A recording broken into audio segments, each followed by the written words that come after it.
Hi there, Dan Wilson here, one of the editors of Tamebay, doing our regular little video updates. And this week, I want to do two stories. I want to look at two stories related to eBay. One about seller fees, and the other about buyer fraud. Hope you had a great bank holiday. It's a lovely evening down here on the Sussex coast. Don't worry, I have a little beer on the go.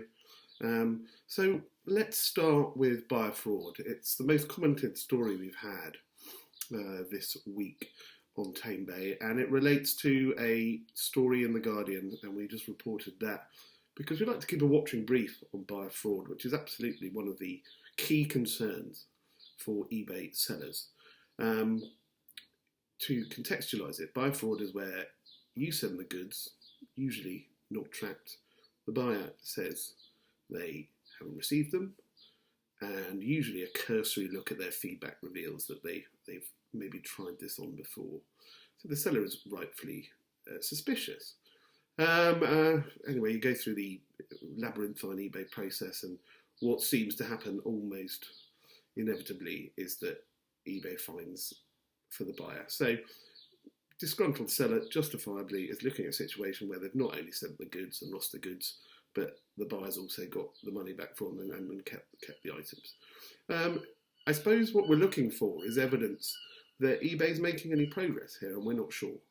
They say that they do work in the background. I don't think really it should be that hard to spot repeat offenders when it comes to this little scam. And we don't detect from the comment that this is getting any better. I think one of the problems is, of course, that the process to judge these things is almost inevitably automated. So there isn't actually human intervention to judge.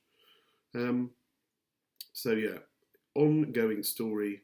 eBay getting hammered in the press for it, which is never good. But we'd like to see some progress there, if I'm honest.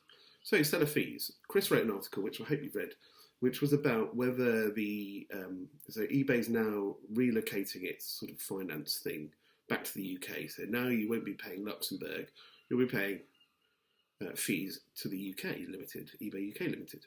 Now, with this means now that you'll also be charged UK VAT, which is not ideal. If you're VAT registered, you can claim it back, so there's no change.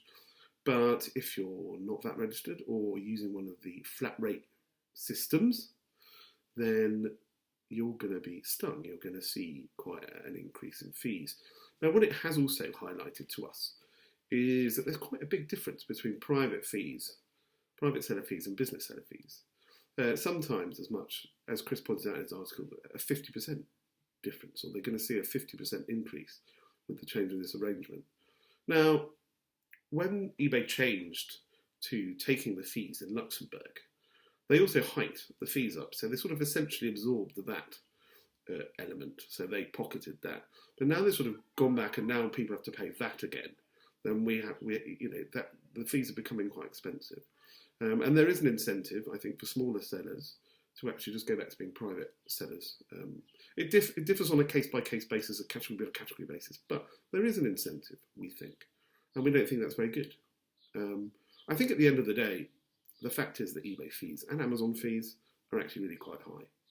And I hope they're going to review this in the light of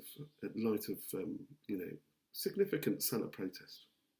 Anyway, there's two live wire issues for this week on Tamebay. Hope you've enjoyed some sun and maybe a barbecue wherever you are, and have a great week.